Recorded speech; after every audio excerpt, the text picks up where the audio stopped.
जय श्री राम। आज आपको श्री रामलला मंदिर में परकोटा परिसर के चारों ओर लगी हुई मूर्तियों का भव्य रूप से दर्शन कराते हुए इस वीडियो में आपको सारी जानकारी प्राप्त होगी। कृपया पहले लाइक जरूर करें। सुनो ध्यान से। ऋषि अत्रि की विस्तृत कथा। अत्रि मुनि की कहानी।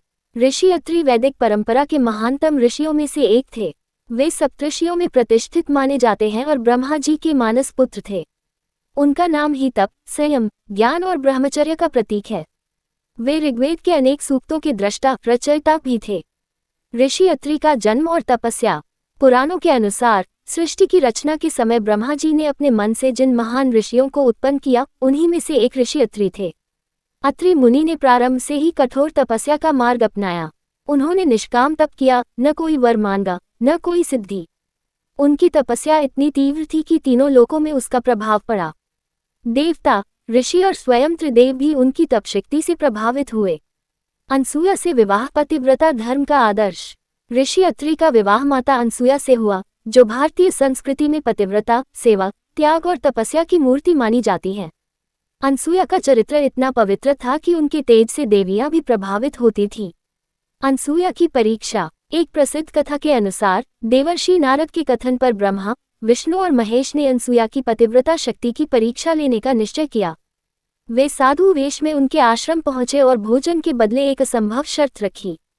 माता अनसूया ने अपने तपोबल से तीनों देवों को शिशु रूप में परिवर्तित कर दिया और फिर मातृत्व भाव से उन्हें भोजन कराया। इससे प्रसन्न होकर त्रिदेवों ने वरदान दिया।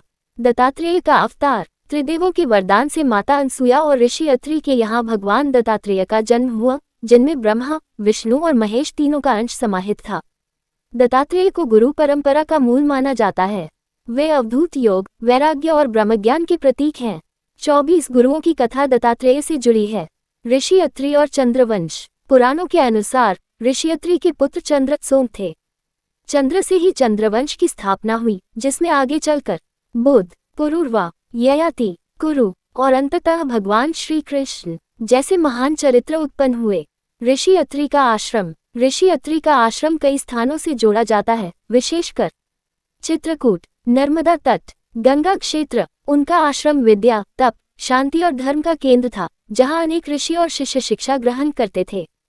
ऋषि अत्रि का महत्व। ऋषि अत्रि को तपस्या का आदर्श, वैदिक ज्ञान का स्रोत, संयम और करुणा का प्रतीक, गृहस्थ जीवन में रहकर ब्रह्मज्ञान प्राप्त करने वाले ऋषि माना जाता है। संदेश। ऋषि अत्रि और माता अनसूया की कथा हमें सिखाती है कि सच्चा तप, पवित्र आचरण और निष्काम कर्म से ही ईश्वर की प्राप्ति होती है।